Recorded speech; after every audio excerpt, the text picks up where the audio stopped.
Hello and अस्सलाम वालेकुम, I am doctor Sanaullah Jamali. Last video में हमने डिस्कस करी थी एरिथ्रोपाइसिस और चेंजेस हमने पढ़े थे एरिथ्रोपाइसिस के आरबीसी फॉर्मेशन हमने कुछ पढ़ी थी। इस वीडियो में हम आगे डिस्कस करने जा रहे हैं एरिथ्रोपाइसिस के बारे में। स्टेजेस ऑफ एरिथ्रोपाइसिस हम डिस्कस करेंगे। तो वीडियो पे चलने से पहले आप लोगों से रिक्वेस्ट है कि आप लोग हमारे चैनल को सब्सक्राइब करें ताकि जो भी आने वाली वीडियोस हैं उनकी नोटिफिकेशन आपको मिल जाए। हमने अभी तक आरबीसी फॉर्मेशन पढ़ रहे हैं, आगे हम डब्ल्यूबीसीज पढ़ेंगे, प्लेटलेट्स पढ़ेंगे, ब्लड ग्रुपिंग सिस्टम, सारा कुछ जो भी है फिजियोलॉजी ऑफ ब्लड, वो सारा कुछ पढ़ेंगे। उन वीडियोज़ को हासिल करने के लिए आप लोग हमारे चैनल को सब्सक्राइब करें। तो चलते हैं हम अपने टॉपिक की तरफ। हमने डिस्कस करी थी एरिथ्रोपाइसिस लास्ट पार्ट में। एरिथ्रोपाइसिस क्या होता है? फॉर्मेशन ऑफ आरबीसी जो होता है उसे हम एरिथ्रोपाइसिस बोलते हैं। फॉर्मेशन ऑफ आरबीसी को एरिथ्रोपाइसिस बोलते हैं। ये बॉडी नीड्स के हिसाब से भी होती है आरबीसी फॉर्मेशन। अगर बॉडी को ज़रूरत होती है तो उस वजह से भी आरबीसी फॉर्म हो रहा होता है, या अगर स्टिमुलाई कोई मिलती है जैसे हाइपोक्सिया हो गया या ब्लीडिंग हो गई तो उसकी वजह से भी एरिथ्रोपाइसिस होता है। हाइपोक्सिया किसे बोलते हैं? जब ब्लड की कमी होती है और उस वजह से ऑक्सीजन टिश्यू तक सही से नहीं पहुंच पा रहा होता तो उससे हम हाइपोक्सिया बोलते हैं। ऐसे कंडीशंस में या ब्लीडिंग ज़्यादा हो रही है उस कंडीशंस में आरबीसी फॉर्मेशन होती है, उस प्रोसेस को हम एरिथ्रोपाइसिस बोलते हैं। या नॉर्मल कंडीशन में अगर बॉडी नीड है आरबीसी फॉर्मेशन की तो उसे भी एरिथ्रोपाइसिस बोला जाता है। तो हमने पहले पढ़ा था कि ब्लड सेल्स कहाँ से बनते हैं? बोन मेरो सेल से बनते हैं। बोन मेरो सेल से, बोन मेरो सेल्स को हेमाटोपोइएटिक स्टेम सेल्स बोला जाता है। वो हेमाटोपोइएटिक स्टेम सेल्स कहाँ से आ रहे होते हैं? कमिटेड स्टेम सेल्स है। प्लुरिपोटेंट स्टेम सेल्स होते हैं पहले, प्लुरिपोटेंट एरिथ्रोपोइएटिक स्टेम सेल्स होते हैं जिन पे डिफरेंशिएशन फैक्टर्स ऐड करते हैं तो वो कमिटेड स्टेम सेल में कन्वर्ट हो जाते हैं। फिर इन कमिटेड स्टेम सेल्स पे मुख्तलिफ कंपोनेंट्स केमिकल्स जैसे इंट्रालिकिन 3 हो गया, जीएमसीएफयू हो गया, एरिथ्रोपोइटिन हो गया, वो ऐड करते हैं तो फिर वो कन्वर्ट हो जाते हैं pro erythroblast. Remember that pro erythroblast is the first stage of formed during RBC formation. RBC formation के दौरान पहला स्टेज जो होता है वो प्रो एरिथ्रोब्लास्ट होता है। उसके बाद डिफरेंट स्टेजेस होते हैं। तो प्रो एरिथ्रोब्लास्ट कहाँ से आ रहा है? हमारे पास कमिटेड स्टेम सेल से। कमिटेड स्टेम सेल पे जब मुख्तलिफ केमिकल से जैसे इंट्रालिकिन 3 हो गया, जीएमसीएफयू हो गया या एरिथ्रोपोइटिन हो गया, जब ये केमिकल से ऐड करते हैं तो कमिटेड स्टेम सेल से प्रो एरिथ्रोब्लास्ट बनता है जो first stage of RBC development होता है। फिर वो प्रो एरिथ्रोब्लास्ट कन्वर्ट हो जाता है बेजोफिलिक एरिथ्रोब्लास्ट के अंदर। बेजोफिलिक एरिथ्रोब्लास्ट कन्वर्ट हो जाता है पॉलीक्रोमो फिलिक एरिथ्रोब्लास्ट के अंदर, फिर वो नॉर्मोब्लास्टिक रेटिकुलोसाइट के अंदर और फाइनली आरबीसी बनती है। और इनके दौरान मुख्तलिफ किस्म के इंटरल्यूकेंस और एरिथ्रोपोइटिन एक्ट हो रहे होते हैं। तो ये चेंजेस जो हैं एरिथ्रोपाइसिस के दौरान वो हमने पहले वीडियो में डिस्कस करें। अगर आप लोगों ने नहीं देखा उस वीडियो को, कोई आप लोग डिस्क्रिप्शन में लिंक है, जाके वो वीडियो भी देख लें पहले। तो हम डिस्कस करते हैं एक एक करके ये सारे स्टेजेस को कि इनके में कौन कौन से चेंजेस आ रहे होते हैं, क्या क्या डिफरेंसेस होता है।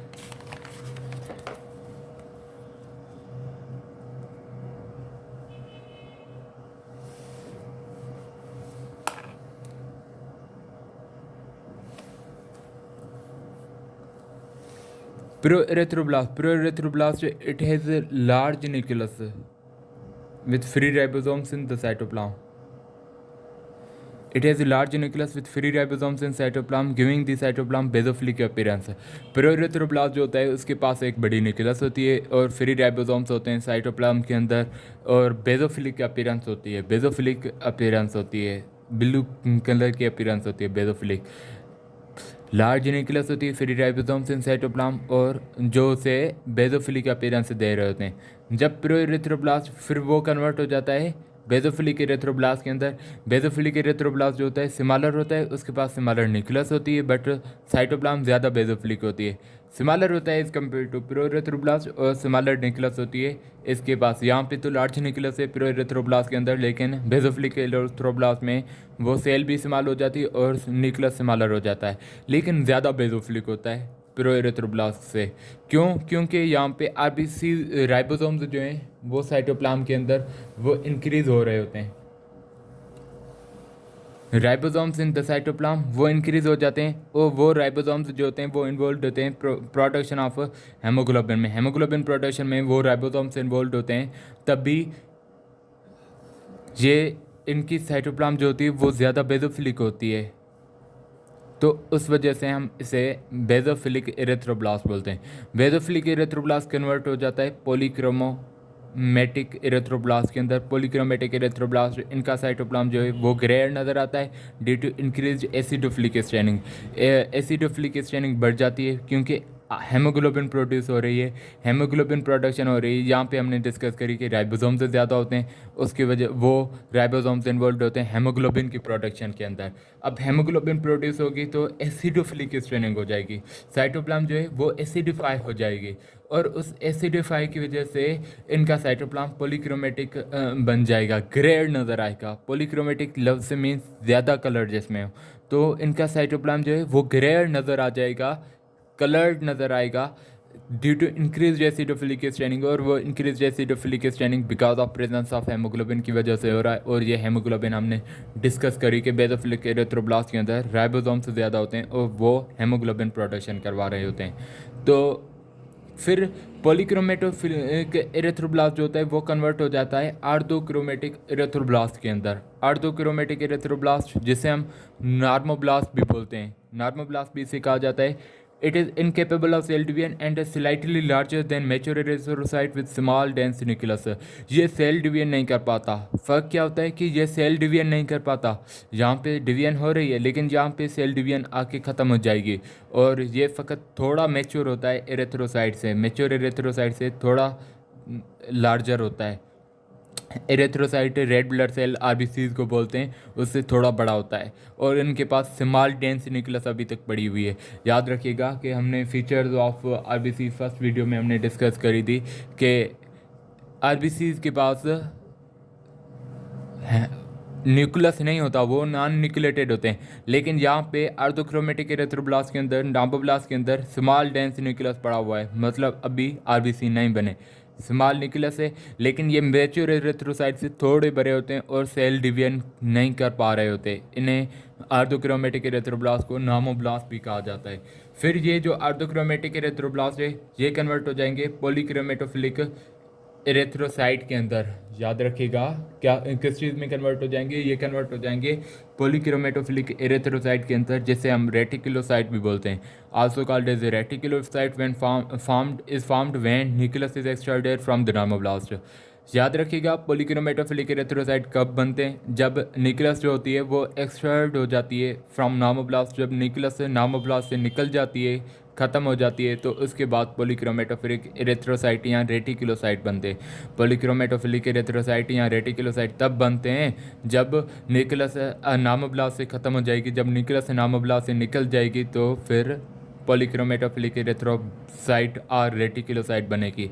इनके पास कुछ इम्पोर्टेंट फीचर्स होते हैं, जैसे रेटिकुलोसाइट के अंदर माइटोकॉन्ड्रिया होता है, गोल्जी कम्प्लेक्स और राइबोसोम्स होते हैं जो ब्लू क्रेसाइल स्ट्रैंड के साथ स्ट्रैंड होते हैं, जिनकी स्ट्रैंडिंग ब्लू स्ट्रैंड के साथ होती है, क्रेसाइल ब्लू स्ट्रैंड के साथ होती है।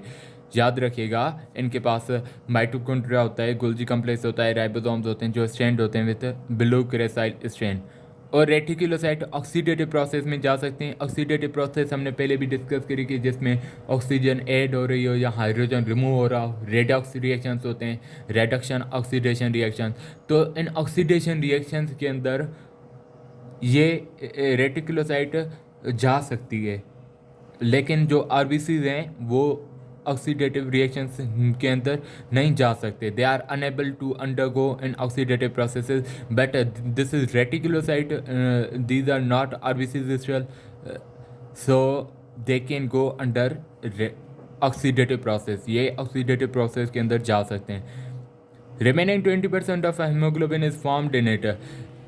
80% तो माइटोकॉन्ड्रिया, गोल्जी कम्प्लेक्स और राइबोसोम्स हो गए और दूसरी चीज़ें होंगी, लेकिन रिमेनिंग 20% जो होगी वो हेमोग्लोबिन की बन जाएगी इसके अंदर। याद रखिएगा एरिथ्रोसाइट के अंदर, पॉलीक्रोमेटोफिलिक एरिथ्रोसाइट के अंदर, रेटिकुलोसाइट के अंदर 80% कुछ और चीज़ें होंगे, लेकिन 20% हेमोग्लोबिन बनेगी। At birth count is 2 to 6%, decrease to 1% in the first week. Birth के दौरान काउंट होती है 2 to 6%, लेकिन वो 1% तक डिक्रीज़ हो जाती है पहले हफ्ते के अंदर। रेटिकुलोसाइट्स की काउंट कितनी होती है? जब बच्चा पैदा होता है तो उसके अंदर रेटिकुलोसाइट्स की काउंट 2 to 6% होती है, लेकिन वो 1% तक डिक्रीज़ हो जाती है ड्यूरिंग फर्स्ट वीक में वो 1% तक डिक्रीज़ हो जाती है, याद रखिएगा। तो ये स्टेजेस थी। Reticulocytosis reticulocytosis means increase number of reticulocytes in the blood. Reticulocytosis means increase number of reticulocytes in blood के अंदर रेटिकुलोसाइट्स का नंबर इंक्रीज हो जाता है, उसे हम रेटिकुलोसाइटोसिस बोलते हैं। रेटिकुलोसाइटोसिस कब होता है? When there is rapid production of RBC by bone marrow. जब आरबीसी ज़्यादा बनेंगे बोन मेरो से तो रेटिकुलोसाइट्स बढ़ जाएंगे नंबर में, और उसे हम रेटिकुलोसाइटोसिस बोलते हैं। जब आरबीसी ज़्यादा बनेंगे बोन मेरो से, जब बोन मेरो ज़्यादा आरबीसी प्रोडक्शन करवाएगी, रैपिडली प्रोड्यूस करवाएगी आरबीसी को, तो रेटिकुलोसाइट की नंबर बढ़ जाएगी, इंक्रीज हो जाएगी, उसे हम रेटिकुलोसाइटोसिस बोलते हैं। उसके बाद इरेथ्रोसाइट जिसे हम कॉमनली आरबीसी बोलते हैं, जिसे कॉमनली रेड ब्लड सेल कहा जाता है। It is final product of erythropoiesis that is released from bone marrow into circulation. ये फाइनल प्रोडक्ट होती है इरेथ्रोपाइसिस की, जो रिलीज होती है बोन मेरो से सर्कुलेशन के अंदर। Erythrocyte it is commonly called as red blood cell, इसे कॉमनली रेड ब्लड सेल कहा जाता है। ये फाइनल प्रोडक्ट ऑफ एरिथ्रोपाइसिस होती है और रिलीज होती है बोन मेरो से सर्कुलेशन के अंदर। तो फाइनली हमारे पास एरिथ्रोसाइट रेड ब्लड सेल बन गया। ये सारे स्टेजेस हमने डिस्कस करे। प्रोएरिथ्रोब्लास्ट, बेसोफिलिक एरिथ्रोब्लास्ट थी, पॉलीक्रोमेटिक एरिथ्रोब्लास्ट थी, उसके बाद आर्थोक्रोमेटिक नॉर्मोब्लास्ट बना, फिर रेटिकुलोसाइट बना, उसके बाद रेटिकुलोसाइटोसिस के बाद फिर जाके इरेथ्रोसाइट रेड ब्लड सेल बनता है बोन मेरो से, वो रिलीज़ होता है सर्कुलेशन के अंदर। ये सारी स्टेजेस थी डेवलपमेंट। इनके दौरान मुख्तलिफ हार्मोन्स होंगे, मुख्तलिफ फैक्टर्स होंगे जो ऐड कर रहे होंगे, तो वो हम अगली वीडियो में पढ़ेंगे रेगुलेशन ऑफ इरेथ्रोपोइसिस में। लेकिन कुछ टर्म्स हैं, टर्मिनोलॉजी दें आरबीसी के शेप और साइज़ के हिसाब से, वो हम अभी डिस्कस करेंगे। जैसे माइक्रोसाइटोसिस मतलब decrease in size and volume of RBC. जब आरबीसी की साइज और वॉल्यूम डिक्रीज होगी तो उससे हम माइक्रोसाइटोसिस बोलेंगे। जब आरबीसी की साइज और वॉल्यूम डिक्रीज होगी तो उससे हम माइक्रोसाइटोसिस बोलेंगे। जब आरबीसी की साइज और वॉल्यूम इंक्रीज होगी तो उससे हम मैक्रोसाइटोसिस बोलेंगे। What is macrocytosis? Means increase in size and volume of RBC. Size decrease होगा, आरबीसी की वॉल्यूम डिक्रीज होगी, उससे माइक्रोसाइटोसिस, और मैक्रोसाइटोसिस इंक्रीज इन साइज और वॉल्यूम को बोलेंगे। Anisocytosis means irregularity in size of RBC. जब साइज ऑफ आरबीसी इरेगुलरिटी होगी उसके अंदर, कभी आरबीसी का साइज बड़ा होगा, कभी छोटा होगा, कभी आरबीसी की साइज चेंज हो रही है स्मॉलर में, कभी वो कन्वर्ट हो रही है लार्जर में, तो उस irregularity in size of RBC को एनाइसोसाइटोसिस बोलते हैं। और poikilocytosis means irregularity in shape of RBC. जब आरबीसी की शेप के अंदर इरेगुलरिटी आएगी, कभी एक शेप पे, कभी दूसरी शेप में कन्वर्ट हो जाती है, कभी तीसरी शेप में कन्वर्ट हो जाती है, कभी फिर से वापस आ जाती है।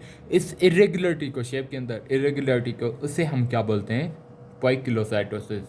Anisocytosis means irregularity in size of RBC and poikilocytosis means irregularity in shape of RBC. Polychromasia means irregularity in colour of RBC. जब आरबीसी की कलर में चेंजेस आएंगे, जब वो इरेगुलरिटी आएगी उसके अंदर, कलर में चेंजेस आएंगे, तो उसे पोलीक्रोमेसिया कहेंगे। और स्फेरोसाइटोसिस स्फेरिकल शेप्ड आरबीसी को कहते हैं, याद रखिएगा। स्फेरिकल शेप्ड आरबीसी को स्फेरोसाइटोसिस बोलते हैं। और polychromasia means irregularity in colour of RBC. Irregularity जब चेंजेस आएंगे कलर ऑफ आरबीसी के अंदर, तो उसे पोलीक्रोमेसिया कहते हैं। तो ये कुछ टर्म्स थे जो हमने डिस्कस करे, और हमने आरबीसी के मुख्तलिफ स्टेजेस डिस्कस करे। होप ये वीडियो आप लोगों को पसंद आया होगा। आप इस वीडियो को लाइक करें और ज़्यादा से ज़्यादा शेयर करें अपने दोस्तों के साथ, ताकि उन्हें भी फ़ायदा हो सके। और हमारे चैनल को सब्सक्राइब करें ताकि आने वाले जो भी वीडियोज़ हैं उनकी नोटिफिकेशन आप लोगों को मिल जाए। थैंक यू सो मच, मिलते हैं नेक्स्ट वीडियो में।